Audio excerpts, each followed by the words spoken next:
Good morning, everyone, again, and welcome.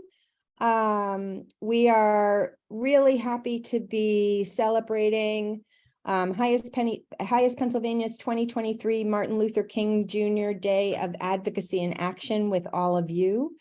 Today is a really special day, not only obviously to celebrate Martin Luther King's legacy, but also to celebrate a collaboration that came together starting in August in anticipation of migrant buses that we figured were going to be sent to Philadelphia, and of course we were correct. So we are really excited to welcome the many of the large groups that have been working together since late November to provide welcome to newcomers that have been sent from Texas to Philadelphia. Because we have a large panel, I want to just kind of jump in right away and introduce our partners. And before I do so, I just want to thank Comcast for their support, including their support of the city's Welcome Fund, which we'll talk about later as one of the many ways that all of you can help us continue to make a difference and be a voice of welcome to the newcomers coming to our city. So joining us on our panel today are Caroline Cruz from the City of Philadelphia's Office of Immigrant Affairs, Emilio Buitrago from Casa de Venezuela, Andrew Kang from Pennsylvania Immigration Citizenship Coalition, Kathy Tillman from La Puerta Abierta, Lila Thompson from Nationality Services Center, Peter Piedamonte from New Sanctuary Movement, and we are also expecting Erica Guadalupe Nunez from Juntos. I'm not sure if she has been able to join yet, but hopefully she will be. So we are really happy to be together to share the work that we've done together. Some data points before we dive in. Since November 16th of 2022, Philadelphia has received 19 buses carrying a total of 838 people. 515 people, 430 adults, 85 children have registered at the city's Welcome Center, which is a center that the city set up for the purpose of being able to welcome our newcomers. The individuals that have arrived in Philadelphia have come from Colombia, Nicaragua, Ecuador, Dominican Republic, Peru, Cuba, Panama, Venezuela, and Georgia. And we want to begin our panel by hearing from our partners about what they have seen and heard and their role in welcoming migrants from Texas to the city since November. So I'd like to start with Emilio Buitrago from Casa de Venezuela. Emilio, welcome. Thank you. Hi, thank you. Thank you so much. It's such an honor to be with you guys today. It has been an amazing coalition. My name is Emilio Buitrago. I'm the co-founder of Casa de Venezuela, Greater Philadelphia. And yes, as mentioned by Kathy, we have been working on this since August. On August 22nd, I was in New York and I was coming back from spending the weekend with my parents. And that Monday morning, I was pulling into, the Greyhound, not the Greyhound, the mega bus, small bus station, the buses to Philadelphia. And I thought that my bus was leaving because a bus was taking off. And then when I got off, I saw this big line of probably 60 people standing online, looking totally lost in the middle of the city of New York City. And I reached out to them and I noticed that most of them at that point were Venezuelans, and I'm from Venezuela. And I started talking to them and talking to a little nonprofit called TLC New York. And there were people that were just dropped off from a bus from from Texas in New York City. Luckily, it was the summer, but when I started talking to these people, they didn't know where they were. The first thing they were asking me is, how can I get a house? Where can I sleep tonight? And where can I get a job? I need to get a job. And that totally, freaked me out. It totally made me concerned that, yes, indeed, it's happening in Washington, D.C. It's happening in New York City. So as soon as I get back to the city, I reach out to Amy Eusebio, say, Amy, we are in the middle of New York City and Washington, D.C. This has been going on, and this is going to happen in Philadelphia. What can we do? And that's how this effort started. We started reaching out to different groups, HIAS, Juntos, and everybody else that is joining us today. And we started discussing. I mean, we keep it in mind that it might happen, might not happen, but we knew that the certainty of this happening in our city was definitely almost 98%. And yes, indeed, it happened. November 16, 2022, we were all together working and implementing all those lessons learned and items that we have been discussing every week since August. And it was finally the time to implement it. And again, it was a moving target. We didn't know what to expect. We didn't know how everything was going to fall. And I think that since November 16, we have been able to welcome with open arms and a lot of love 19 buses with 838 people. This goes back from as a Venezuelan.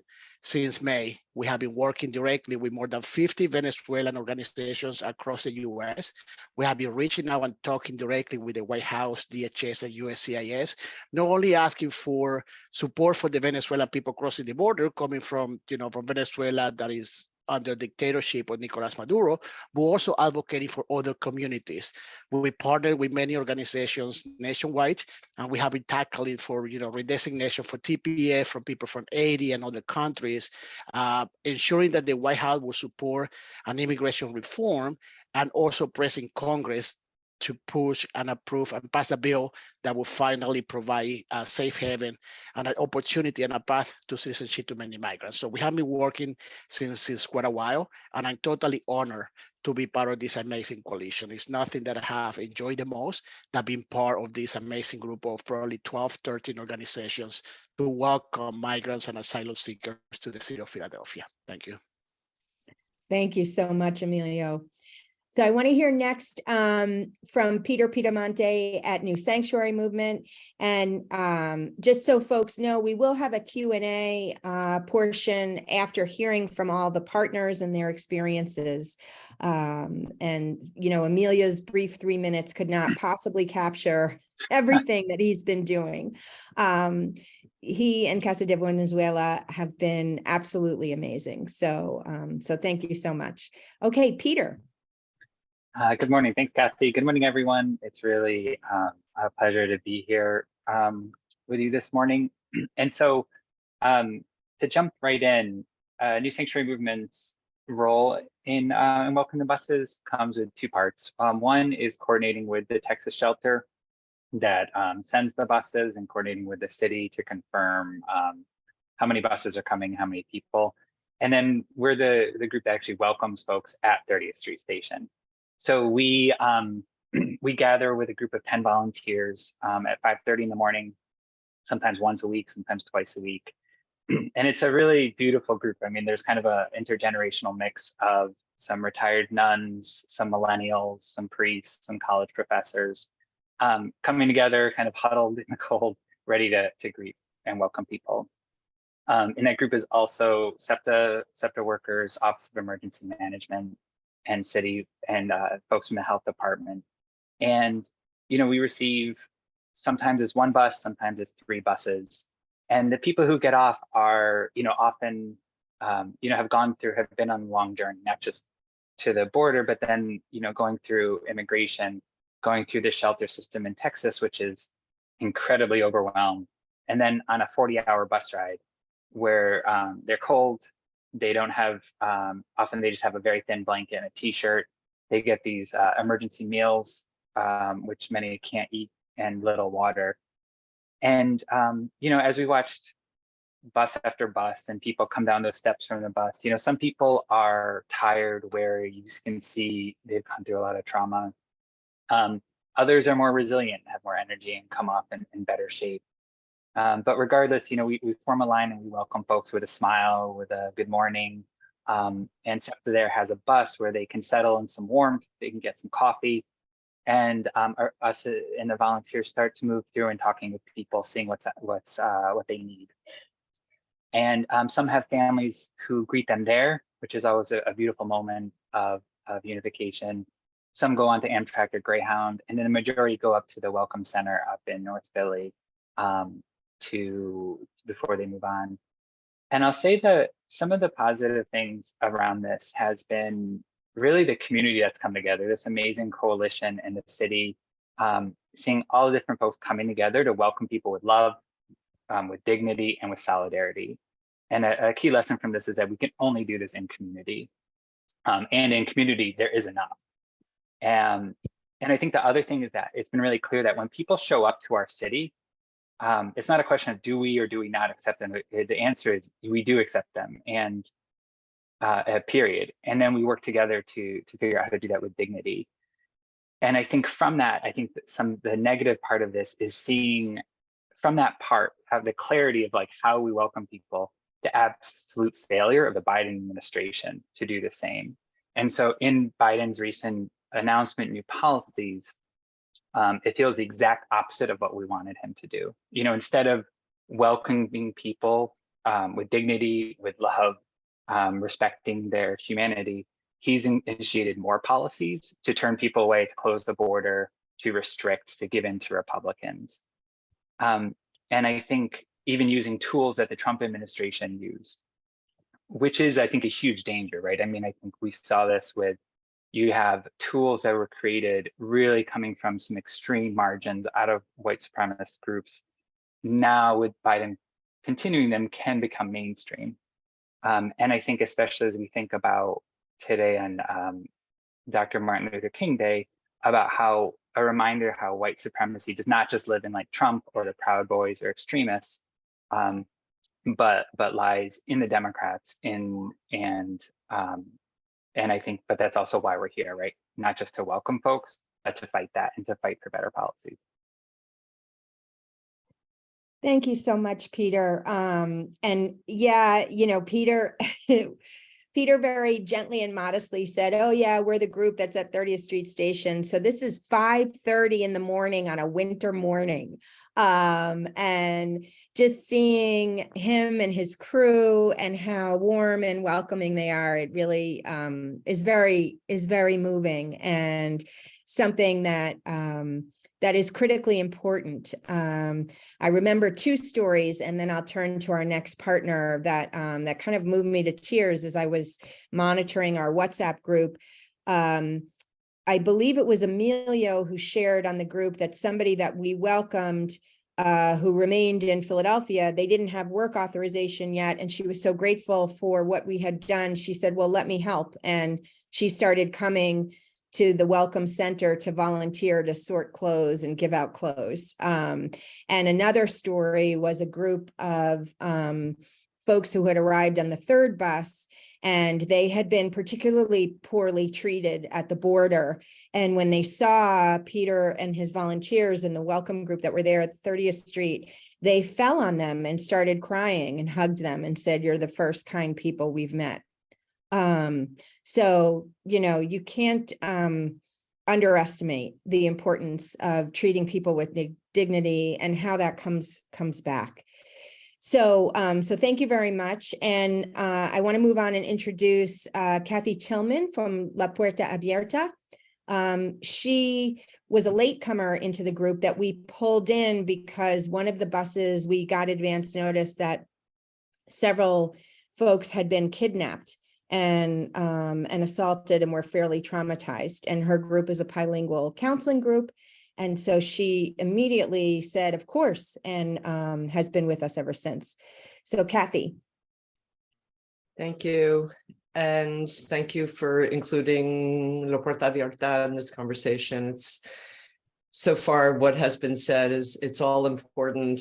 There's so many levels that we consider our work through. But as we oftentimes say, you know, we're on the ground working with the hearts and the feelings of everybody being impacted, which sometimes also means those of us who are doing the work from day to day. It's not only the folks that we are welcoming, but also there's been a lot of exhaustion and a lot of need for just emotional reinforcements amongst all of the amazing partners who have really been on the ground doing this every single day. And when Peter was saying about greeting the buses and Emilio talking about all the work just between New York and coming to Philadelphia and putting a lot of things in action, It goes without saying that it's exhausting, and it's 24/7 kind of commitment. And so that's something also that we at LPA have been paying attention to, is how is everybody doing? Because, you know, we as therapists, we ask those kinds of questions. As Kathy said, our introduction, we knew that the buses were bound to come to Philadelphia. We started going to some of the earlier meetings back in August. And our question always is, what can we do to take care of folks in ways that when you provide the clothing and the food and the shelter and the basic needs and the legal support and so on, there's oftentimes a part of a person's experience from day to day that it's not that it's missing, but it's sometimes overlooked because everybody's in survival mode. And that's where we have come into it. Our role in not only the buses that have been coming, but also coming to the Welcome Center has really been to do a lot of check-ins with folks who are both staying in Philadelphia and transitioning ultimately into the community. So that includes families with children, with teenagers. Everybody has been through so much that I think it goes without saying that the emotional impact and also the impact on the relationships between folks within families and also at the Welcome Center is bound to be impactful. And that's where LPA has really come in and both done ongoing assessments of what folks need, but also inviting them to talk about their experiences from the time they left their home country, coming to the border, the experiences migrating ultimately to Philadelphia. And as maybe most of you, if not all of you, can imagine, some of the stories are pretty horrific. And so we invite those conversations. We do it very individually. We meet with folks in their room or in private spaces.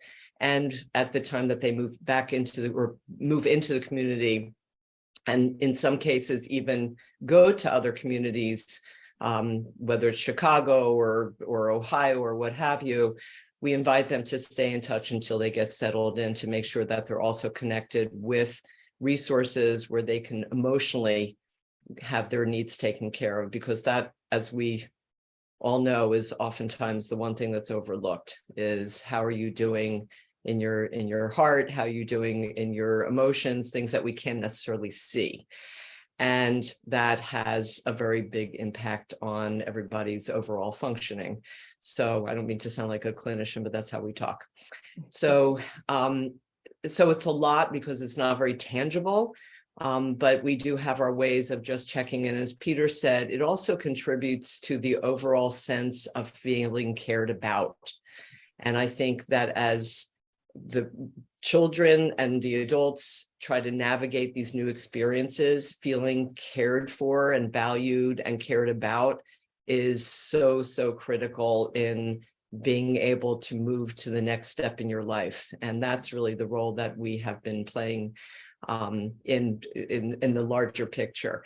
We've also been helping with the families that are staying in the Philadelphia area, connecting them with other resources, especially with school enrollment, which can be very tricky when you are in so much transition in your lives. So that's been a little bit of a lesson for all of us to learn. How do we create a context of knowing folks are very much in transition, coming into a new community, while also trying to anchor themselves to resources that will sustain them ongoingly. So thank you again for inviting our voice and for everybody being here and caring about this. Thank you so much, Kathy. And I have to say personally that having La Puerta Abierta as a partner in all of this really makes me proud about how we have understood that mental health, as well as physical health and some of the other needs, are really, really important for people in transition, as we know that gets all too often overlooked. And sidelined and has really terrible ramifications later. So, so yeah, we're really happy to have you as a partner. Okay, next I'd like to turn to the drier needs, but still needs, which is the legal. I'd like to introduce Lila Thompson from Nationality Services Center, who really jumped off from the beginning and has coordinated and herded all the legal cats. So yeah, Lila. Hello, everyone. Lila Thompson from Nationality Service Center. So happy to be here. And we are sort of joined this project through our collaborative, which already includes a lot of our wonderful partners who are on this call, which is the Pennsylvania Immigrant Family Unity Project.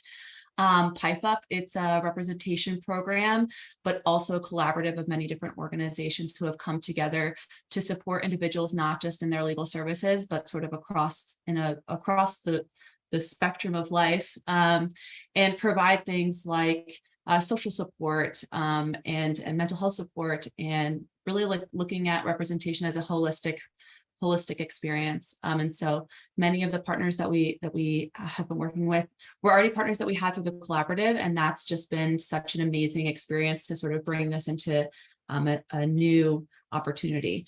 And so I'm going to have Brenda, the legals aspect has been between a really strong partnership between Nationality Service Center and HIAS Pennsylvania. So I'm going to save a little bit of what I'm going to say for Brenda, who's been the most amazing partner ever from legal at HIAS. And so she's going to talk a little bit about some of the things that we've been doing at the Welcome Center. And then I'll jump back and talk about some things that we can do going forward. But one of the things that we have done is partner with these amazing organizations to provide legal services, which include Know Your Rights sessions and group consults, and a legal welcome packet. So Brenda's going to talk a little bit more about those things. But one of the things that I want to say has been most impactful is being able to provide folks with the understanding of their legal proceedings. So I think a lot of people come to the United States and have been coming to the buses and then through to the Welcome Center and asking questions like, what happens next, right? And so, yes, we are dealing with folks who need jackets and need housing and need emotional support and transportation and things like that. But there's a lot of questions about what comes next. And the system in the United States is very legal. And so the when you're processed through immigration, all the folks that primarily, I would say like 99% of the folks that we're seeing are asylum seekers, folks who are fleeing violence or have fear of returning to their home country. So they meet the definition likely of a refugee. But the only way to seek refuge in the United States is to knock on the door and ask for asylum. And so what we're seeing is that individuals want to do this very desperately, want to seek protection in the United States through this legal method, which is seeking asylum.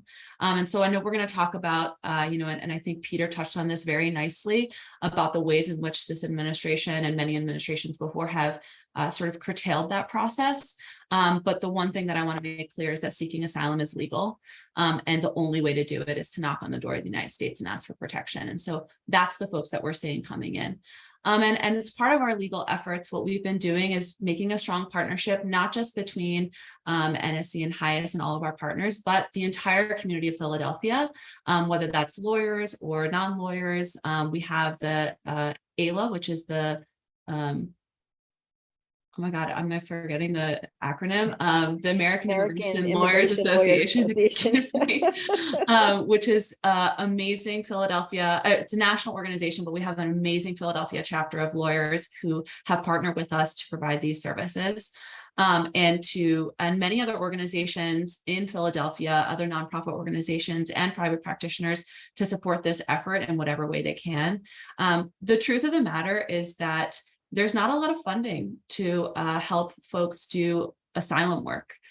We have a lot of funding for things like, not a lot, but we have more funding for things like folks who are victims of crimes and things like that, or sometimes programs that support children, unaccompanied minors. But the money for providing legal representation to asylum seekers is pretty limited. And so one of the things that we're seeing is we really do need to rely on our partners, and we really do need to come together as a whole to provide services as best we can, at the very least, to make sure that every single person that we're in contact with understands what comes next, understands what the legal process is, understands how to comply with things like immigration check-ins with immigrations and customs enforcement. Where do you go? What do you do? And how to participate in their immigration court proceedings, which they will be in. The government doesn't make it easy for people to understand how to do this process. We don't provide people with lawyers. It's not like the criminal system where folks get lawyers in immigration proceedings appointed to them if they can't afford it. You have to figure out how to do this. You have to find an organization who's willing to help you. And sometimes that can be pro bono, depending on where you're going and the resources available there. But sometimes it is not. Pro bono services are not available, and people have to pay for immigration legal services. So we're trying to set people up for success in every way that we can. And Brenda's going to talk a little bit more about how we've done that. And then for those remaining in Pennsylvania, what we've done is created a really amazing network of lawyers and non-lawyers to support folks in their process going forward. And so what that looks like is, not everyone who's coming to the Welcome Center has decided to stay here in Philadelphia, but those who have decided to stay in Philadelphia and Pennsylvania, we're helping them try to connect them to legal services, but also providing information sessions. So we do information sessions at the end of every month on Thursdays, the last Thursday of every month, where we bring together those who've remained in Pennsylvania with attorneys and legal and law students and clinics to be able to provide information about what comes next. Hopefully also to match folks to attorneys so that they can proceed in their case.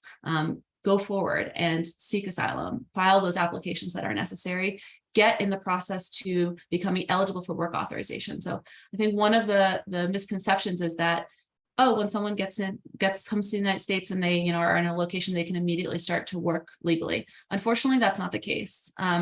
You have to file an application that makes you eligible to work.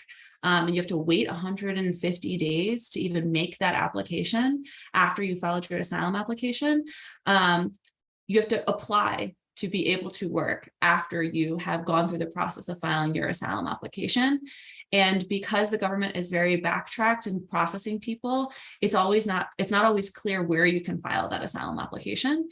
Sometimes it's with USCIS, sometimes with the immigration court.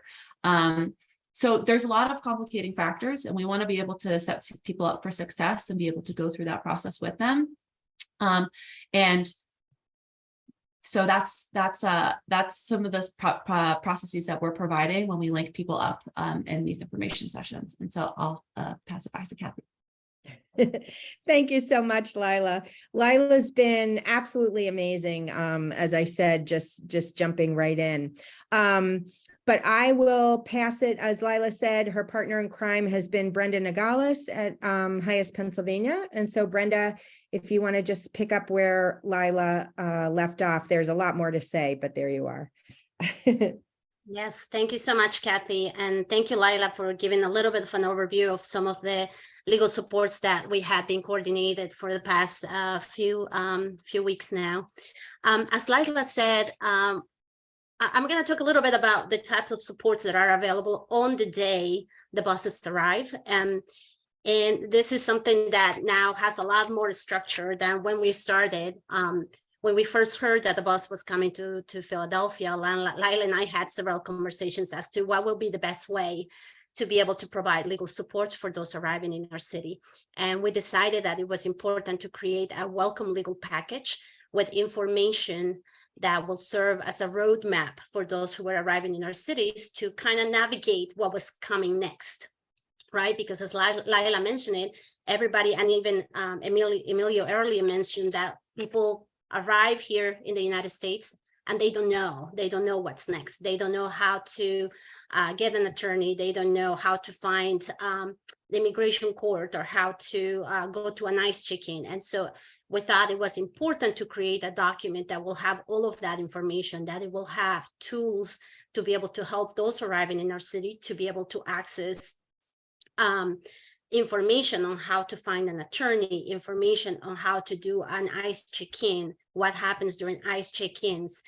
And we use this welcome package during Know Your Right presentations Usually these presentations take place on the day that buses arrive.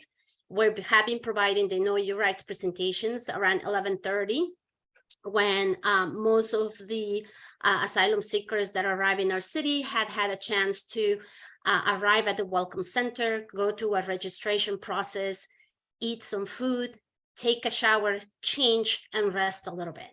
By 11:30, most people are ready to be able to sit and get some information about what are next steps in their journey in regards to immigration and any applications that they might be eligible. It's a lot of information, and we know that people are very tired. Lila and I are always mindful about it, and we always say, I'm sorry, we know you just had a long trip. Most of you are tired. There is a lot of information that we want to share with you. It is important for you to know this, because the honest truth is that, as Lila said, many of them might not be able to have a chance to speak to an immigration attorney for several weeks, or in some cases months, right? It's very difficult to be able to find legal representation from nonprofit organizations, because we don't have capacity to take every case that comes to our doors. And it's very difficult for people who are just arriving to be able to pay a private immigration attorney.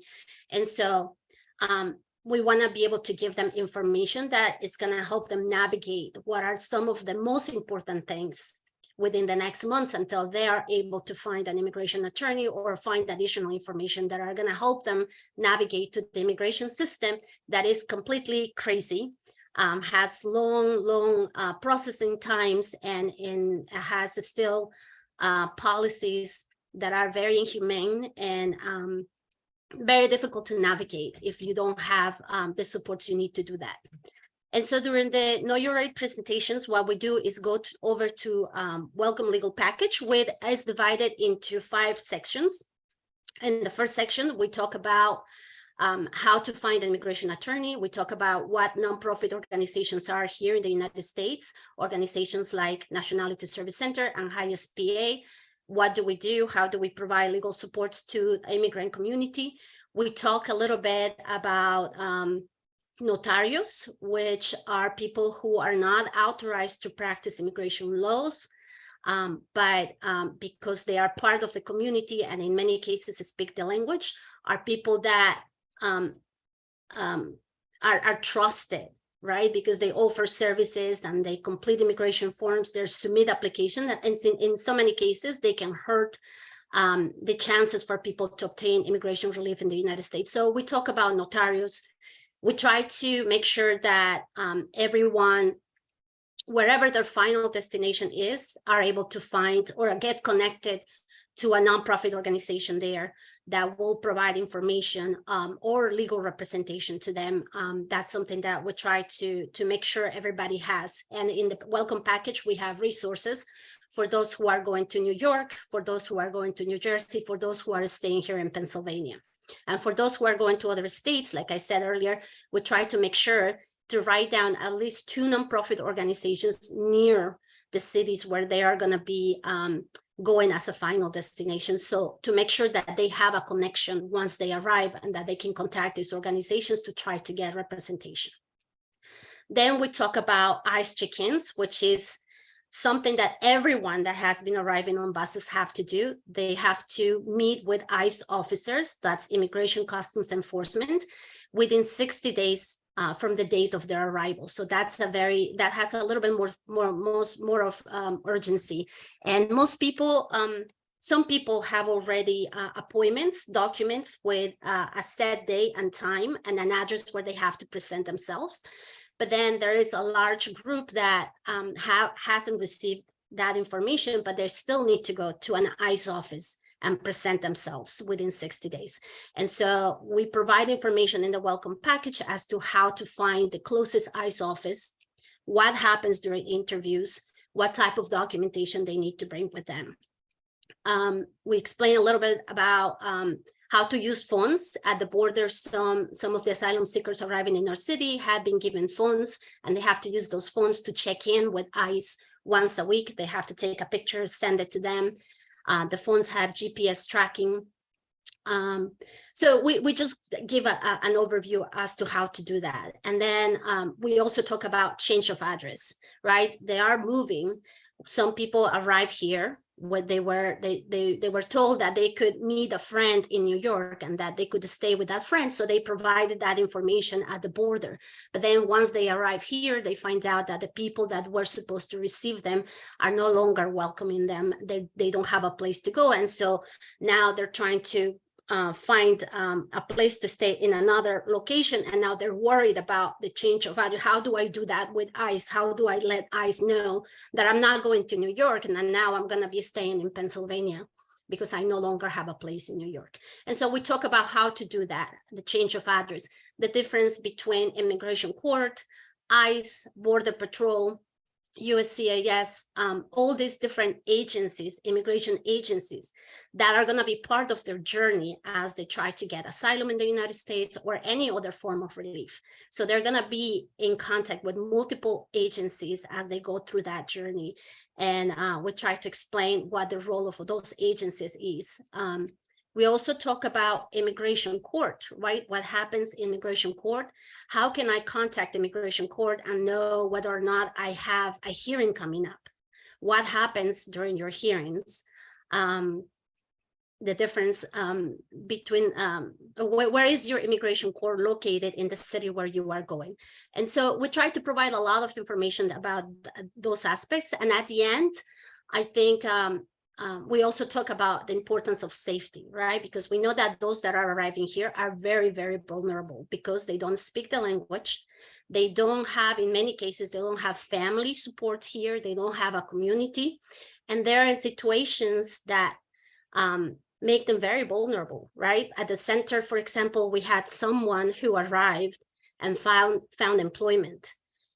He went there and worked there for a week. And after that, they refused to pay him. And so we talk about safety. We have information for national hotline, national helplines for domestic violence, for human trafficking, for sexual assault. We talk about contacting the police. We talk about other immigration remedies that are available in the United States, like the U visa, the T visa for victims of human trafficking, the U visa for victims of crimes in the United States.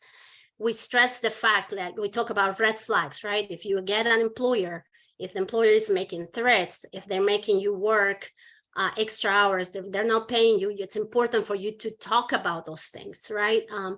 That they have rights here in the United States, even though they don't yet have legal status here, they can still contact the police if they're in situations that are unsafe.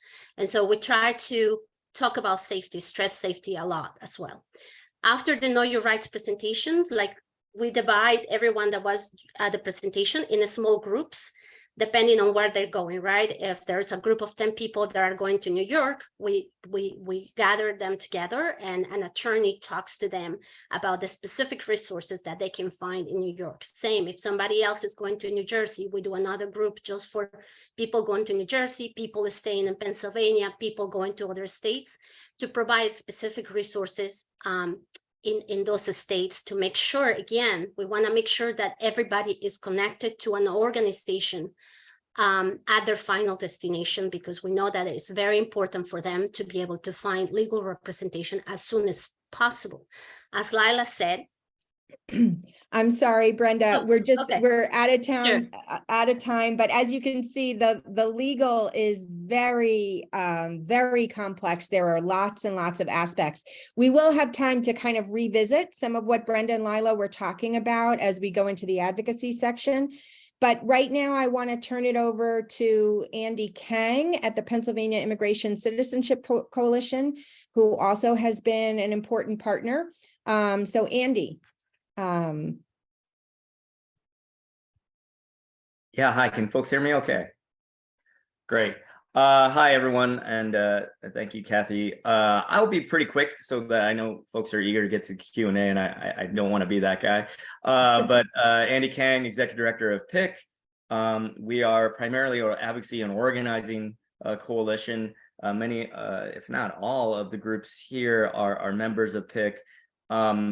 You know, our involvement with this, first, I just say, like, it is been incredibly humbling and inspiring to work alongside these folks on this effort. You know, and it does fuel me in a moment where, you know, progress seems so hard, especially in the issue of immigration, to be able to do something tangible in serving these families and folks that are coming to Philadelphia. It has been just an incredible experience. And my team has been much more involved than me. Unfortunately, I did have to take a vacation. I promised my wife a long time ago, pre-pandemic, over the holiday break, and then did get sick. But I'm going to try to stay in my lane as far as more big picture. And since we are, it is more MLK Day, this is not a new political ploy idea that unfortunately the governor of Texas has decided to go after, along with Governor DeSantis in Florida. This idea actually originates from the segregationist era. When the bus boycotts began, that we all are familiar with MLK, segregationists came up with a ploy to trick African Americans living in the South that there were better opportunities in the North. And they actually bused around 200 folks to HIAS, to the doorstep of the Kennedy residence, right? So this idea is an old one from the racist playbook, right? And so you're going to constantly see themes of things that have happened in our history, more in line with the white power movement, coming back again, right? Because they work for their purposes, right? So that's one thing I want to say.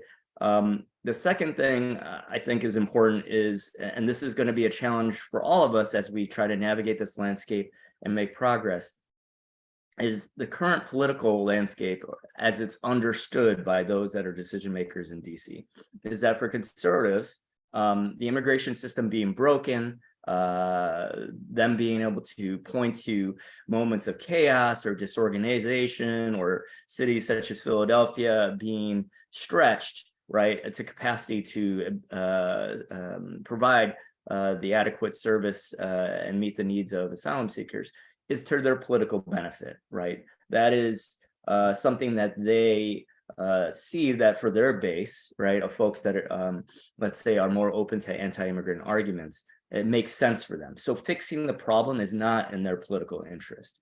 And then on the more progressive side, unfortunately, we have too many decision makers that still view immigration as a political problem, meaning it is not a winning issue for them, in order to articulate a vision that they think the majority of Americans will agree with. Now, most of us on the call that you've heard from would adamantly disagree with that analysis, right? Especially on the progressive side, but that's the reality that we're dealing with right now. And then the last thing I'll say before I kind of pull back and would really curious what the questions are, is again, kind of pounding on the theme of MLK, our immigration system is more than broken. The foundations of our immigration system are the purest form of racism that you will find, right? When Nazi Germany, when Hitler took power, he had his lawyers study in depth American race laws, including our immigration laws. They were, in fact, after the Reich rose, the foundation for the Nuremberg laws that they put in place, right?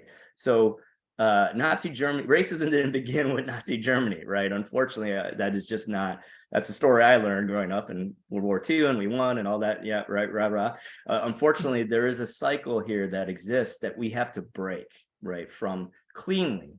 And I do have hope for that, but I think it's important for us just to acknowledge that to take an anti-racist trajectory for our immigration system, it is going to take more than just patchwork, right? We are going to have to really go into a radically different direction. And what gives me hope for that is not just the folks here or your interest here on a Monday, but is also as we see, whether it's hurricanes in Florida or the terrible news we're seeing out in California with the floods, more and more domestically, we're going to have folks that are displaced, right, for different reasons, whether it's climate change, whether it's various ranges of, from fires to floods to to droughts, you name it, right?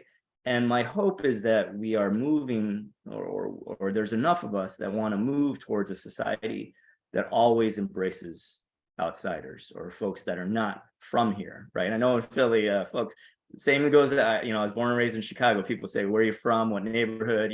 That's important, but that we're also welcoming to new people, right? And that attitude, that mentality wouldn't stop just because there's a border, right? And for those of us of faith, I think, borders are not the end all be all, right? Humans, people are the focus. And so that's what gives me hope. And then lastly, I'll just say, here, I want to thank HIAS PA for hosting this and for having this conversation. As we all know, HIAS is in the center of this fight, right? Not to bring up a morbid point, but I think it's an important one. When I talk about the evil of the white power movement, the Tree of Life shooter in Pittsburgh, it was because they were obsessed with the work of HIAS, right? That HIAS was doing good things and providing support and comfort and legal assistance to folks that are new to our country. And that person, unfortunately, because of their evil, really just disturbed ideology, was motivated against that. And so that's what we're up against here. And our hope is collectively we could show a better way. But we do need more state and federal support for this. So the political will problem is also a problem that we need to fix so that we can get the resources we need to do this right and do it better. So thank you. Thank you so much, Andy. And I do want to just let people know that after we do the Q&A, we're going to talk specifically about advocacy and how to engage, because Andy's point is so critical, is having broad-based change.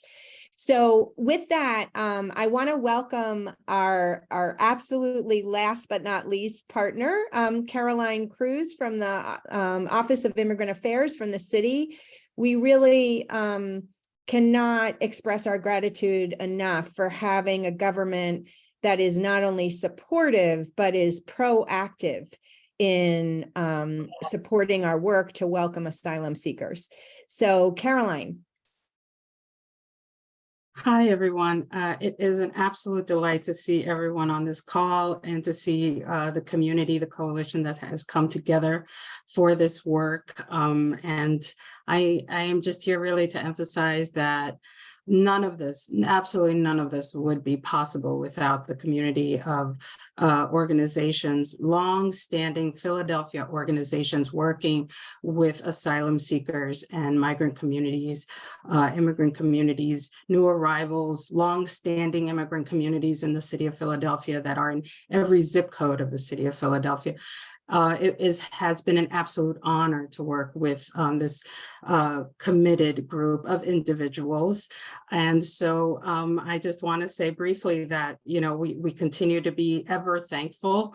I work, of course, with Amy Eusebio, who's the Executive Director of the Office of Immigrant Affairs. I'm the Director of Immigrant Inclusion.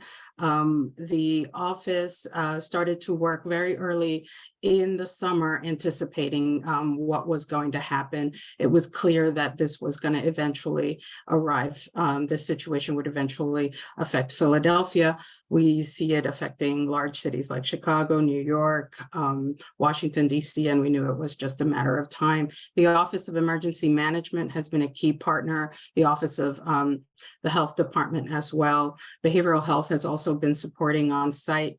And we look forward to bringing in other city organizations as well, as we see a community of individuals that is choosing to remain in our great city and will make this city greater by choosing to remain here. I cannot emphasize how extraordinary the individuals that are coming and making their home Philadelphia are. The Office of Immigrant Affairs, we coordinate so that there is always someone on site at the Welcome and Respite Center, because a lot of sort of emergent issues come up after hours weekends. And so sometimes it's wonderful things like travel plans have come together. Someone who intended to go to Boston now has a situation where they are now going to Chicago, et cetera. That might happen on a Friday night. And so we assist them in developing a plan for that, communicating with our travel partner, Juntos, who is a key partner in the transportation component, but also with Emilio's team of developing the donations, the luggage, and assisting. And sometimes it's health issues that come up after hours. So it's very important for us to make sure that there's a continuity of service on site at the Welcome Center. As far as registration days, we have very designated volunteer roles that are an opportunity for all of you that are on this call or individuals that you know are interested in being engaged. You'll see in the chat a number of ways to support the effort, but also to support on arrival day. Bus arrival days are extremely intense and extremely rewarding days. I myself have worked in every capacity. I've been at 30th Street Station, so has Amy. We've been in every role in order to understand how to create continuity through every role, and also to connect the city person involved in a particular detail to the partnering community organization that they need to be connected with. The Office of Immigrant Affairs has longstanding relationships with the community-based organizations, but some of the partners from city departments, we're sometimes just that connection point. We say, this is the individual to contact. So anyhow, those are some of the things. It's highly organized. For us, it's very important that for the Office of Immigrant Affairs, it is very important that operations at the Welcome and Respite Center be welcoming, but as well also have a calming experience, and also a predictability to it. So we do some of we coordinate the registration, which gives us this, that first screening where we identify individuals that might need more intensive legal support, or because they are the victims of very serious trafficking or other matters that have come up. We do that initial screening at registration to really flag individuals also for health matters. And so of varying kinds, health matters of varying kinds, looking at the whole person, and also all the members of the family. So these are some of the things that we do upon registration. And we also alert them to the flow of that day, that there are clothing options available, and the kinds of material clothes necessary for this kind of weather. Sometimes that's something where we've had folks say, oh, I'm okay, I have a sweater, and we let them know that that's definitely winter in Philadelphia or St. Paul, Minnesota, where they're going, requires far more heavy clothing. So it's really wonderful at every stage to be engaged in that welcome process. And then for day 2, day 3, day 4, as we after a bus arrival, we also like to create a cadence to the services, to the community-based organizations that are going to be on site. We want to let people know what community organization is going to be on site, so they can organize their schedule, feel a sense of autonomy, and feel a sense of privacy, and feel that their dignity is absolutely foremost in our mind. Every person that enters the Welcome Center is there for a functional reason. No one can just walk in. And that is very important to us, because we think of their privacy as very, very significant matter in helping them feel safe and welcomed, and in a space that they can control. Their day flow can be something that they have control over.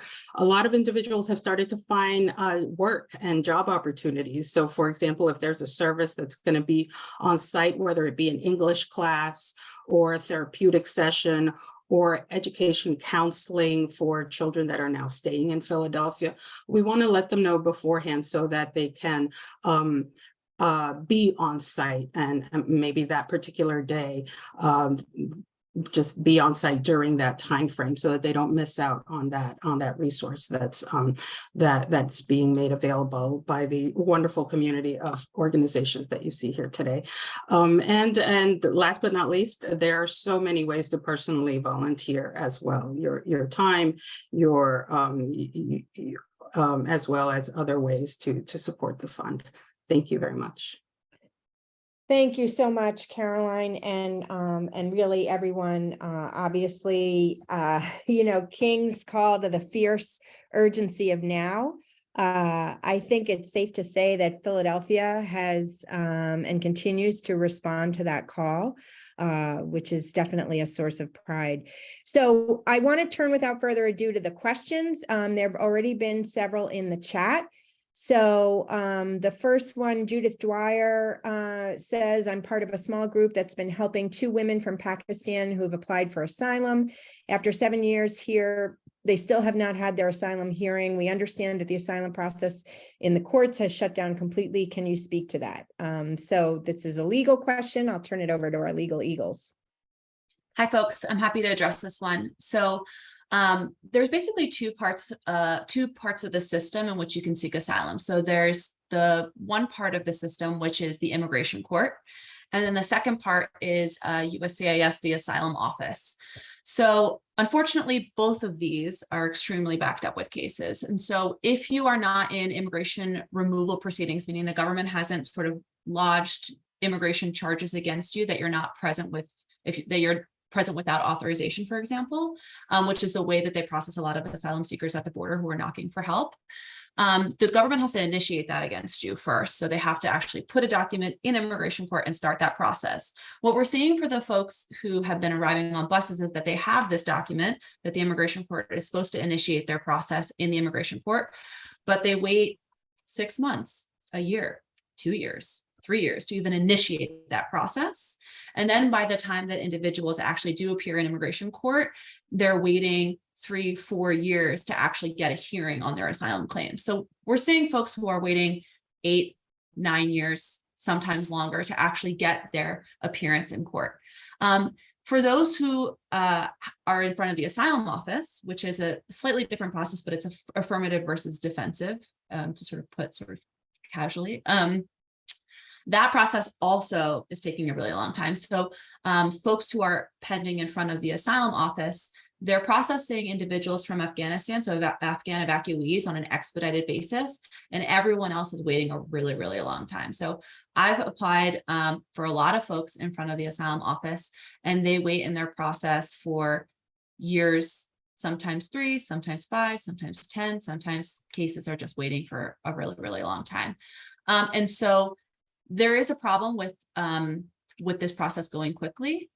And in the meantime, folks, are able to once they file their asylum applications, are able to do things like apply for work authorization. But really, there is quite a delay in that process, which we don't have much ability to control, unfortunately, without the hiring of more staff at the asylum offices and more immigration judges to adjudicate these cases. Thank you so much, Lila. All right. There are more questions in the chat, which I'll bring to your attention, but I also want to bring to your attention the resource list and participating organizations, as well as links to places where you can donate to support the work that's being done. So just want to make sure that you don't forget those. Now, Deborah Stern asks, are these migrants eligible for any government, social services, medical, or financial support? Anyone want to take that? I can take this one too. I'll also follow up and address the second question, which is, do most folks proceed with their legal process, or do they disappear and not follow up? And so what I would say is this. First, many individuals are eligible for government services, but asylum seekers are eligible for government services, certain benefits like medical and things like that, but they have to file asylum applications typically first. And so as I mentioned previously, you typically need a lawyer for something like this, and you have to apply for asylum within 1 year of arriving to the United States. Then after 150 days, you can become eligible to apply for work authorization. And then hopefully the government processes that quickly. They're supposed to do it within 30 days, but it doesn't usually work out that way. And so typically at around 6 or 7 months after you file your asylum application, you can become eligible for certain benefits. And usually the trigger is getting that work authorization card, getting a social security card with that. But typically it is tied, the benefits are tied to sort of what status you have or what status you are seeking. So being an asylum seeker. And then with regard to complying with proceedings, folks really want to comply with their proceedings. Like all asylum seekers really want to comply with their proceedings, but the government really doesn't make it easy.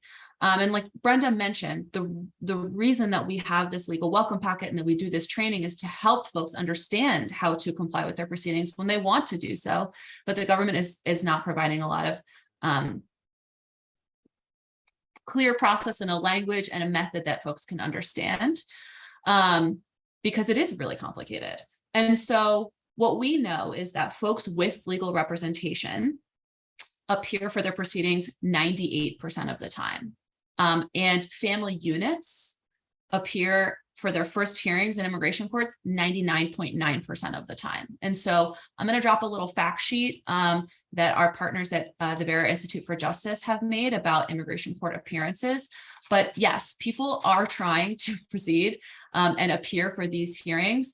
And one of the things in the legal welcome packet that Brenda mentioned is having people be able to check online or in some method, have folks to call to figure out what's going on with their process. Because say, for example, the immigration court cancels a hearing, folks aren't going to know that necessarily. And it sometimes happens at the last minute. And then you sort of can get lost in the process. But folks who have representation and folks who are able to access these resources to better understand the proceedings are very likely to appear and continue on with their process. And we find that that happens the majority of the time, especially when folks have counsel. Kathy, could I jump in and just talk on the ground about the social service and other services access? Thank you, Lila, for clarifying that. And this is a question that comes to us all the time when we have folks who are flagged to us or referred to us at LPA. Access to services legally and in reality are usually very, very different. First of all, when there's an urgency in terms of access to medical and especially mental health care, there is no time to wait, obviously. And the ability to access resources, social service, case management, and so on. And I think a lot of us on this forum can attest to this. There are very, very few points of access in our community and in a lot of other communities. And it's very unfortunate because these are oftentimes the connections, connecting the dots for folks so that they can feel some continuity of care in terms of their day-to-day lives. So everything from accessing housing, accessing especially mental health support, and that's oftentimes where we come in, because there's so much trauma that's tied up in the stories of the folks that we're talking about. As I said before, the impact on people's relationships with one another.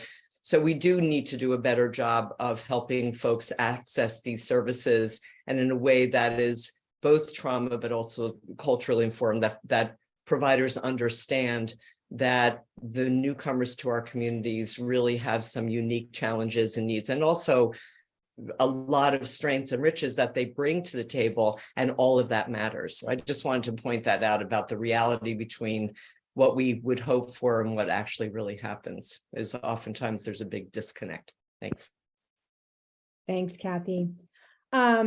There are a few more legal and policy related questions, but I want to stick with this theme for a moment and skip to Jeff Bomza, who asked what medical sources and resources are available to these migrants.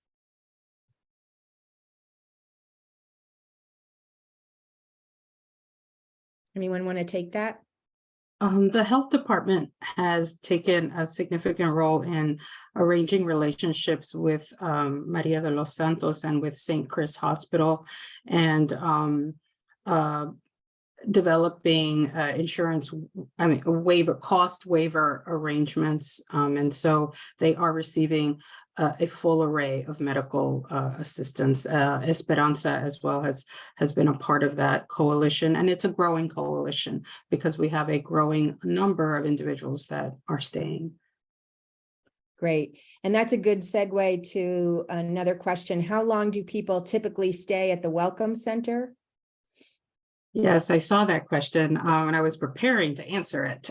Yes, of the 515 that have stayed, we only have about 30 or 40 or so individuals that have ultimately stayed in Philadelphia. Usually the vast majority of individuals leave the day of, and Peter can talk to some of the mechanics of that. We try to facilitate that as much as possible. When a bus arrives, we let individuals know. I've personally been on the buses given the spiel of, you have a right to leave if you like. 30th Street Station, a transportation hub for the region, is immediately behind you. Peter and New Sanctuary Movement has an incredible group of volunteers that assist people in obtaining train tickets that very day. So a lot of individuals never make it to the Welcome and Respite Center because they avail themselves of that resource that is on site at 30th Street Station. And so of the 515 that ultimately have registered, the vast majority leave later that day with the help of PIC and also of Juntos later that very same day or 1 or 2 days after. It's only a very small number that actually stay much more than 5 days. And what we see is that for those that have arrangements that are taking a little longer, that only means a week and a half more.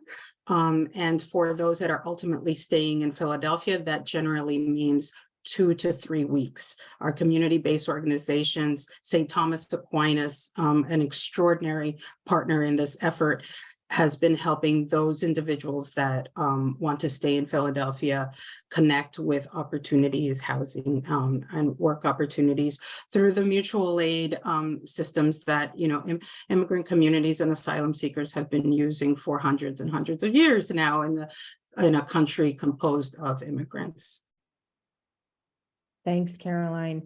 And the follow-up question to that was, for those that stay in Philadelphia, what does the transition look like to obtain housing and to meet other needs? Does anyone want to speak to that? It's actually a nice segue to the advocacy portion of our talk. So if you guys are okay, I'll jump into that. So what does the transition look like? In short, ugly. So why is it ugly? Because every person, every newcomer that we have welcomed, they have been legally permitted to enter the country because they are seeking asylum, which is a right they have under the US Constitution, as well as under international law. Unfortunately, however, that right to seek asylum comes with virtually nothing. So until they seek asylum, that is, actually file a petition, and then go through a waiting period while many documents are processed, they are not authorized to work. They are not authorized to obtain government benefits. And so they are completely and utterly vulnerable and dependent. And so here we come to the crux of the issue. A lot of people, including, unfortunately, President Biden, have bought into the narrative of hysteria about the numbers of people at our border, the numbers of people that want to come to our border and come into the country, the numbers of people that are in our country and are in Texas or other border towns.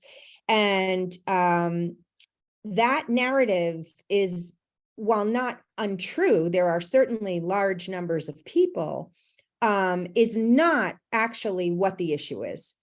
The issue is that our federal policy renders people vulnerable and dependent. It's our government that is creating this problem. And it could be solved quite simply. when people come to our border and they seek asylum, and as a result of the story that they tell, they are paroled into the country, Custom and Border Patrol allows them into the country, gives them a stamp, says, okay, you're paroled in. They could give them another stamp that says, and while you're waiting, you're authorized to work. But we don't do it that way.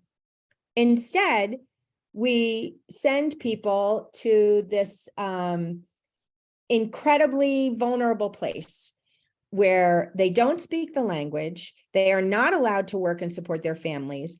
And ironically, in this moment, although we've been doing this for a while and it's a crime, in this moment, we have staffing crises and labor shortages in almost every industry in the United States.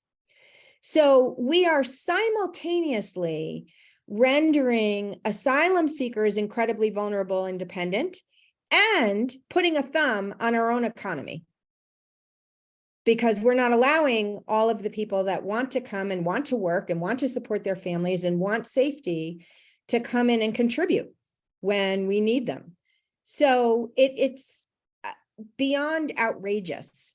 So in terms of the question, the transition, it's ugly, right? Because imagine if you come here and you're seeking safety and you're told, okay, good news, you can apply and eventually in several months you'll be eligible to work. But in the meantime, good luck with that. So how are you going to find housing for free for some vague amount of time while we're waiting on the ruling of the paperwork? So, you know, it's very, very difficult. And again, thank goodness, Philadelphia, as we've already shown through this panel, is a village that comes together. So we have been able to find through churches, through synagogues, through other kind and supportive people, temporary free housing for a few people. But it's not going to last. And so we're all really, really worried about it. And all of us, the asylum seekers, the people providing the free housing, are very concerned, like, how long am I going to have to do this? And we don't have an answer because it depends on the system. So, so it's extraordinarily frustrating. So one of the major things to advocate for is immediate work authorization upon entry, not only because it's important, but also because it's important to focus on that as the issue. It's not about the numbers. We need people. And I see Andy has raised his hand. So Andy? Yeah, just really quickly, just to give people context, you know, Philadelphia, we are not dealing with this on our own. We, many of us are in contact and communication with groups, whether it's in Chicago or New York or other places that are also dealing with this issue. And I think, Caroline, I'm just going to give you a heads up. I think there's a growing consensus on the government side, whether it's folks that work for Governor Pritzker in Illinois. My hope is that new Governor Shapiro here, his team will link up with some of their counterparts, that there will be a mounting pressure for a more coordinated, longer term federal response here that Kathy has alluded to. And just to make sure people are clear, this is related, but a separate issue from immigration reform and what Congress can or cannot do, because as we've all seen recently, unfortunately, Congress is going to be a bit of a circus, even more of a circus than what it's been in the past few years for the next year or two. There's a great many things that Homeland Security and the White House can do to make this situation much smoother and better, not only for the providers here who are trying to do the right thing, but for the folks that are coming to our country seeking asylum and wanting to go through the process. So for those of you, I know we got some movers and shakers on this call, I'm assuming, because knowing HIAS PA and Kathy's good work, you know, we know the president and his folks love politically to come to Pennsylvania and Philadelphia in particular on a semi-regular basis. If you happen to rub elbows with his circle, please let him know that they got to do better here, right? This is, to Kathy's point, this isn't about, the plan can't be just to arbitrarily keep the numbers down at the border because they view this as I said, as a political problem. It's like having an actual vision and plan that we can, on a human level, meet the needs of these folks who are fleeing terrible situations, right? And just want to make sure folks keep that in mind, that nobody leaves their home and everything they've ever known and go through this journey because things are great where they are, right? This is an act of love and desperation and hope, and for us to just honor that. So just wanted to plug on that. No, I'm really glad you did, Andy, because it brings me to my next point, which is, so what about these numbers, right? So I do want to say worldwide displacement is the highest that it's ever been. It's 100 million people. So clearly there is a problem across the world, right? Not just with our country.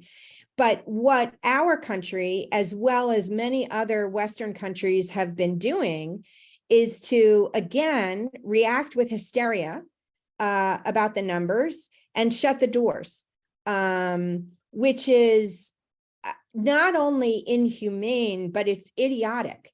It's like a child who hides in a closet and says, well, if I shut my eyes, then what's going on outside won't be happening. It is happening. And we, more than ever, it's imperative on our country to show leadership by doing the opposite of rendering people vulnerable, giving them pathways, giving them work authorization, treating people with dignity, integrating folks. And then once we show that leadership, we can go to our allies around the world and say, look, this is how you do it. This can be done. And this is a worldwide problem that all of us need to sit down together and to resolve. But right now, no one is attempting to resolve anything. Everybody is slamming the door in everybody's faces, which is just increasing by leaps and bounds the numbers of people that have nowhere to go, and is ultimately going to spell disaster for all of us. Because again, as Andy said, you don't pick up and leave everything you've ever known on a whim. You do that for survival. And so, people that are displaced are determined to survive. And so we need to be there for folks, because again, there, but for the grace of God go I, and because ultimately that makes it stronger for everyone. So that said, I want to segue into Title 42. There have been some questions in the chat about Title 42 and what this has to do with all of that. So Title 42 is a public health regulation. It was implemented, brought into effect in March of 2020 because of the worldwide pandemic.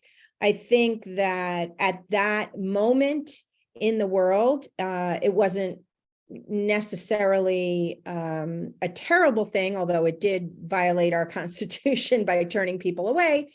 But putting that aside, there was an unprecedented situation of a worldwide pandemic. Nevertheless, the implementation of this regulation has persisted well beyond the need. Vaccines have come and gone, boosters have come and gone, people are flying, people are traveling, people are out and about, and we're still sitting at our southern border saying, oh no, we can't let people in because of COVID. That is obviously the height of hypocrisy. And the Republican governors have banded together to say, to not even pretend that it's about public health, to say, look, we have to be able to expel people because, again, hysteria about numbers, there's too many people, we can't handle it, we have to shut our doors. So again, just as a reminder, the issue is not numbers. The issue is work authorization and support. And certainly not keeping a public health regulation in effect when the public health emergency has long since gone. So, so that's the brief situation regarding Title 42.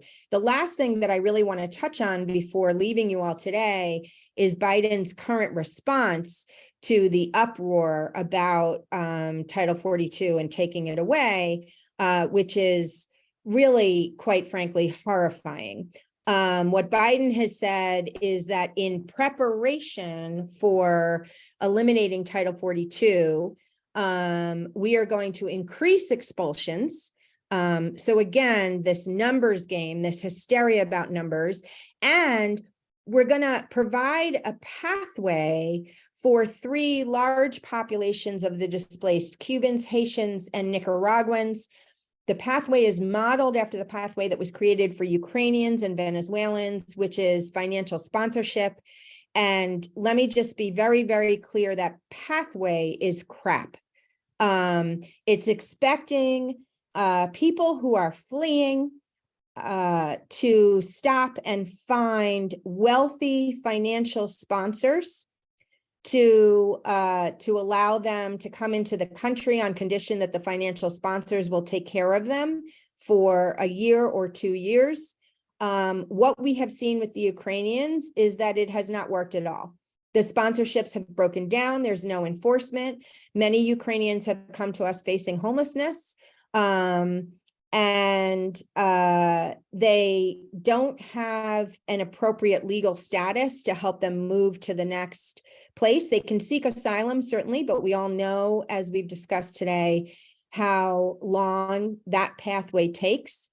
And although they are eligible for work authorization, there's still the problem of actually obtaining the work authorization, which is a long delay. And the fiscal sponsorship is supposed to take care of that, because sponsors will be housing and clothing and feeding people while they're waiting for their work authorization. But of course, if the sponsorship breaks down, then we're back to square one. And Biden has limited it to 30,000 sponsorships per population, an appallingly low number given the need. And he's announced that anyone from those populations who do not have a sponsorship will be immediately expelled, which violates the Constitution and international law. So, so it is altogether a horror show. And Becca put into the chat a link to postcard scripts that we've prepared. 1, demanding immediate work authorization, 2, demanding the takedown of Title 42, and then 3, demanding the elimination of this whole sponsorship thing, which you can use, you can adapt, you can use them as call scripts or as postcards, and we hope that you do. Emilio, I see that you have your hand up. Please go ahead. Yes, I would like to echo what you have said in regards to Title 42. And this is something that we have personally brought up to people that are close to President Biden, how horrendous this is, using Title 42 as a way to keep people from crossing the borders, and those that do cross the border that return back, either are from Venezuela, Cuba, Nicaragua, and Haiti. The decline, yeah, we have seen the decline of people crossing or attempting to cross the border for specifically these countries. I mean, keep in mind that back in the summer, the majority of the people that were coming or were bused from Texas to New York and Washington, D.C. and Chicago were Venezuelan citizens. After that parole was implemented, that dropped by 97%. But we still have a lot of Venezuelans right now sitting at the border waiting for Title 42 to disappear. Those are people that have went through the Darien Gap. Those are folks that have stepped over dead bodies in the jungle between Panama and Colombia. When the parole was implemented back in October, and they ended up arriving to the southern border, they didn't know that that parole was implemented. So we have people in transit when this order took place that are not stuck in the Mexican border, waiting for a way to get to cross the US legally and orderly. Yes, we did comment it to the Biden administration, and thank you for the parole, but it's not enough. Title 42 needs to go. And one of the things that was interesting, I mean, I'm not a legal person, not a lawyer anyway, is that, well, Title 42 is a little bit softer than if we go back to the old era of Title 8. So, well, whatever. You cannot keep using COVID as an excuse for people to legally come to the US to seek asylum. That's an international law as per the 1951 Refugee Convention, and we need to let it in and then let the process work. But we all know that the immigration process is broken, has been broken for many years. Congress keep blaming each other. You know, Democrats blame Republican, Republican blames Democrat. The Biden administration say we have a plan here, but Congress is not allowing it to sign it. I mean, it's all this three-way battle that has been going on for way too long, and it's time for action. So we're going to continue advocating for migrants to come to the country. And again, I'm totally pleased and happy to be part of this large coalition. We just started for it to must go, and people should be allowed to enter to the US and orderly and legally seek for asylum. Thank you, Emilio. All right, I want to be sensitive to time. We have 1 minute left, but Caroline Cruz has her hand up. So Caroline, if you want to bring us home, that would be great. Yes, thank you so much. I just wanted to point out, thank you so much for the scripts and for the advocacy around the Title 42 and also the work authorization. One thing I'll also add is that the City of Philadelphia Office of Immigrant Affairs is a permanent office thanks to the commitment and of the city, as well as the mayor, as well as the voting public of the city of Philadelphia that voted the office to be a permanent office. We work with a coalition of other immigrant affairs offices by different titles, sometimes in other cities, and with border communities. That was one of the questions in the chat, is how much coordination is the city doing? We have this coalition of these similar offices at the border. One thing I can say is to add to the advocacy that not all of these city organizations are permanent fixtures of city government. And I know that there are a lot of individuals on this call that can advocate and have national reach really in many cities to make the Office of Immigrant Affairs permanent for various cities. We have that ability here because of the city's commitment and the voting public of the city of Philadelphia, but that's not the same for others. The other thing is I just want to emphasize doing so many screenings at registration. What Catherine, what Andy, Emilio have said, there is no policy that is going to stop the arrival of new immigrants, of asylum seekers at the border. The federal government is only creating dysfunction and creating vulnerability among populations, and also creating spaces where criminal activity can take on a hold and target immigrant communities. The climate change that is happening worldwide seems to be driving a lot of the asylum seekers that are arriving. Time and time again, I am hearing people that are leaving farms that no longer give, fisheries that no longer have fish, and this is a worldwide pattern, and there at some point the federal government has to come to a realization of that.